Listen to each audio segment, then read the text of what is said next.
கவனிங்க. உங்களுக்குள்ள அபிஷேகம் வராத காரணமே ஒரே ஒன்று தான். நாம சுயமாக ஏதோ ஒரு போராட்டத்தில் வண்டியை ஓட்டிருக்கிறோம். நாம் விசேஷமான ஆவியை பெறுவதற்கு கர்த்தருடைய நிழலுக்குள் நம்மை ஒப்புக் கொடுக்க வேண்டும். இரண்டாவது, துதிக்க பழக வேண்டும்.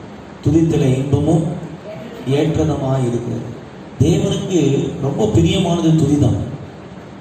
அவர் வாசல்கள் துதியோடும் அவருடைய பிரகாரங்களில் புகழ்ச்சியோடும் அவர் பிரவேசிக்க கடவுள் வாசல். தேவ சமூகத்துக்கு வரும்போது அவன் துதிக்கணும், ஆர்ப்பரிக்கணும். இப்படி ஒரு அமைதியை காக்கக்கூடாது.